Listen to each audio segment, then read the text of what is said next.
The 1930s saw the rise to power of Hitler, who had his sights on expanding Germany to the east. He wooed Yugoslavia by inviting Paul to visit him.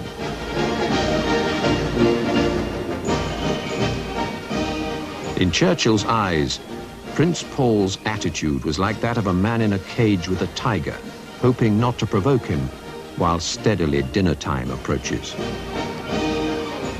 Dinner time for Paul was March the 25th, 1941, when a pact was signed with Germany. 2 days later, he was ousted in a popular uprising.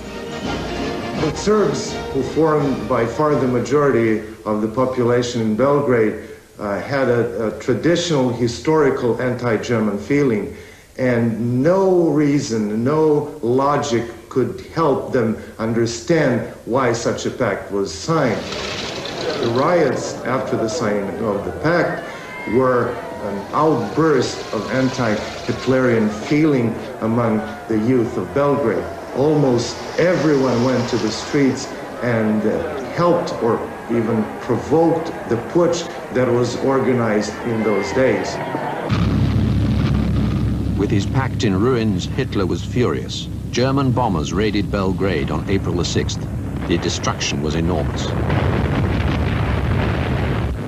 That same day, the Wehrmacht launched a blitzkrieg across Yugoslavia's borders. Panzer auf Panzer rollt über die Grenze.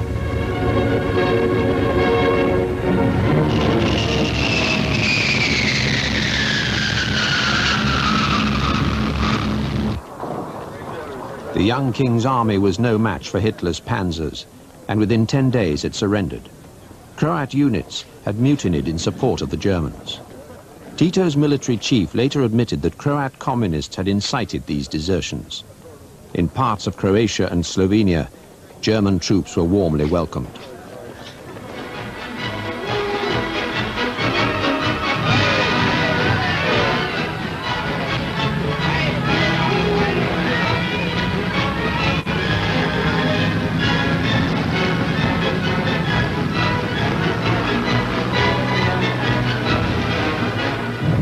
Noch 81 Kilometer bis Belgrad.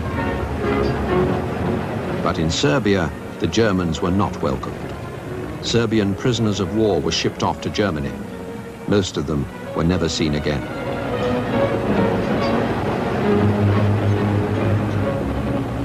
Yugoslavia was dismembered. In the north, Slovenia was divided between Greater Germany and its ally Italy. An enlarged and independent Croatia was run by the Ustašis, a Croat version of the SS. Other parts of Yugoslavia were given to Hungary, Bulgaria, and Italian-occupied Albania. In what remained of Serbia, the Nazis installed a puppet government. The first resistance to the Germans came from the Chetniks. Serbians loyal to the Yugoslav government in exile, the Chetniks took to the hills 100 miles southwest of Belgrade in an area called Ravna Gora. It was ideal guerrilla country. Their leader had been a colonel in the defeated Serbian army. His name was Draža Mihailović. Mihailović was the first man to raise the flag of resistance anywhere in Europe, and he became quite naturally a hero. He had an organization behind him, which he had prepared before the country was invaded, and quite naturally, we saluted his efforts, and the Yugoslav government made him Minister of Defense. The German response to the loyalist resistance was brutal. The terror of the Germans in Serbia especially has roots in World War I, when the Serbian army was fighting the Austrians and the Germans, and the Germans knew how dangerous the Serbs could be in a war, and that's the reason why they made that proclamation: for one killed German 100 Serbs, and for one wounded 50 Serbs.